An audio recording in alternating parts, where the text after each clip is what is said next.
Hello, fourth graders and fifth graders, and welcome to Colts Corner Summer Camp. My name is Miss Van Hook. Some of you remember me from last year. You had me for math, even though our time together got shortened.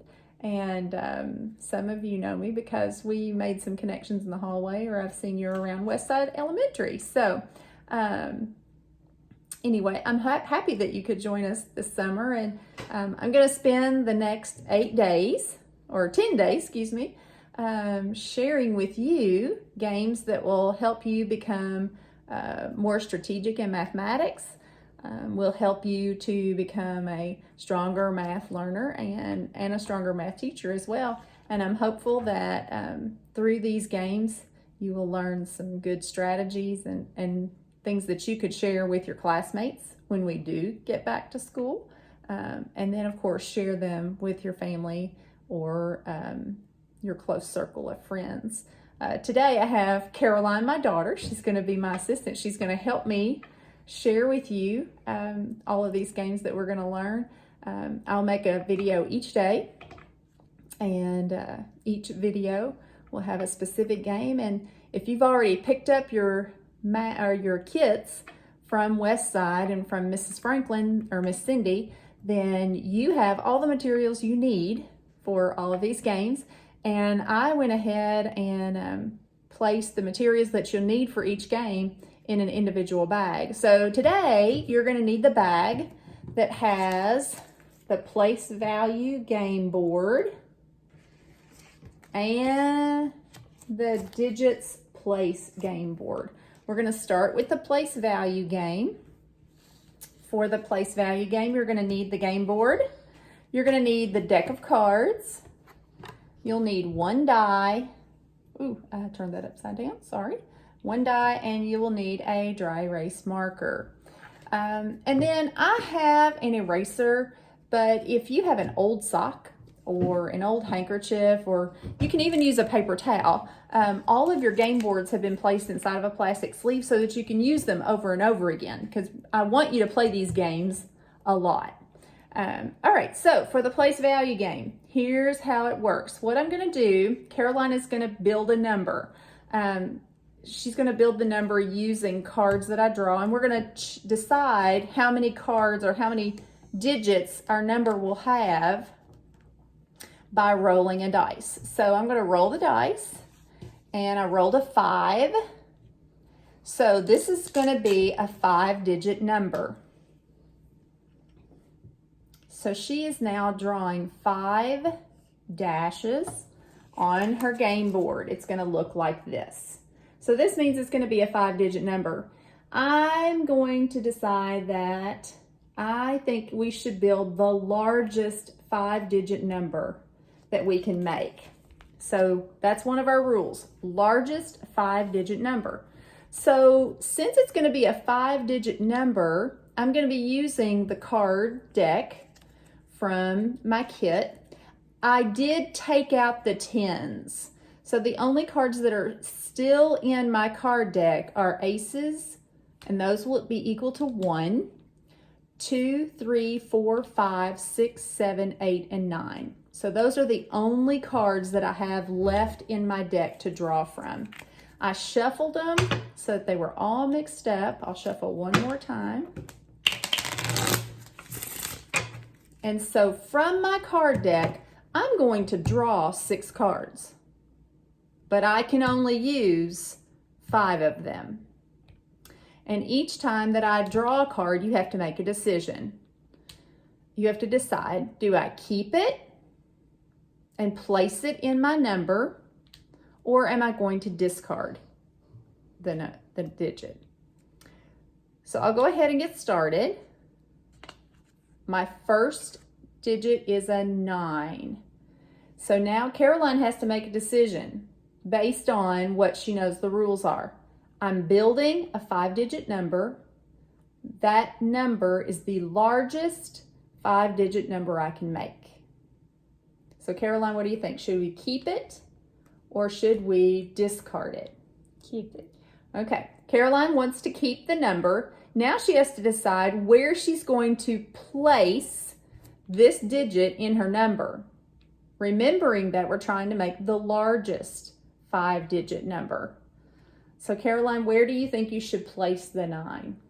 In the 10,000 spot. In the 10,000s place. How did you know that that was the 10,000s place? So starting here, it's ones, tens, hundreds, thousands, 10,000s. So she's talking about place value and the value of the digit. So the value of this digit is going to be determined by its placement in the number. And she's decided to put it in the 10,000s place. So Caroline, go ahead and write the 9. And I'm going to put that card right up here because that was the first card that we drew. Okay. Now we're ready to draw the next card. The next card is an ace. And remember, ace in this card game is equal to 1. So now Caroline has to make a decision. Is she going to keep the 1 and place it? Or is she going to discard the 1? I think we should discard. And what would be your reasoning, Caroline? Why do you think we should discard the 1? That is the lowest card you can draw. And if you want a big number, you need to draw bigger numbers and not a 1. Okay. So now that she's decided she is going to discard this card. So we're going to just put it up here because that was the second card that I drew. But she's not going to write that digit in her game board because she's not using it. Now that she's already tossed out a card, she has to use every card that we draw now to build her number. The next number we drew is a 4. So now she has to keep it. Now she has to make a decision about where to place it. Where should the 4 go in this number? And talk about how you think about your reasoning for placing the 4. I think we should put the 4 in the tens place because you can always draw a card lower than the 4, but you can also draw a card higher than the 4. So you save spots up higher for larger numbers and save lower spots for lower numbers. Okay, I think that's a good idea. So she's going to place the 4 in the tens place, and I'm going to let her show you her game board. So now that 4 has a value of 40 or 4 tens because it's in the tens place. All right, are you ready? Next card. We drew another ace. And remember, we've already discarded, so she has to use the ace. And remember the ace, the value of the ace is 1. I'm going to put it in the ones place. Because its value is? 1. 1. All right, we've now drawn 4 cards. Okay. Let's draw the next card is a 9. Caroline, where are you going to place the 9? In the thousands place. Can you tell us why? It is a large number, and if you're trying to make a large number, you should use it as a higher place value. Good job. All right, now we've drawn 5 cards, but remember before we started, we said we were going to draw 6 cards because we needed to be able to discard a card. So I'm going to draw 1 more card. Last card is a 6. Caroline has to use it. In the only spot left. In the only spot left. So Caroline has built the number. You want to show your number? 99,641. So now what we want to do is take a look back at the cards that were drawn, the 6 cards. And ask yourself, did I place those cards?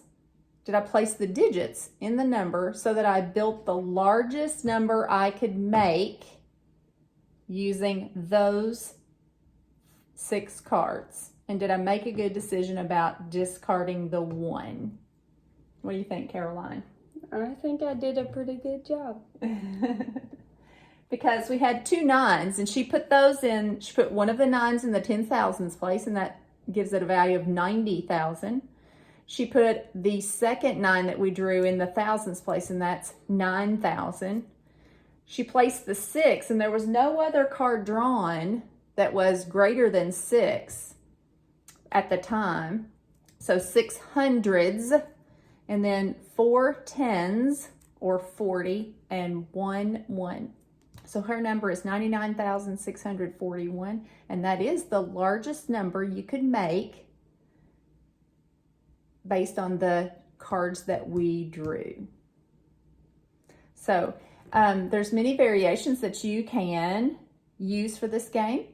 If you decide to make the smallest number, the strategies are different when you're thinking about how to place the numbers or the digits in the number, but always remembering what the value of each digit is determined by its place in the number, and that's known as place value. Have fun playing.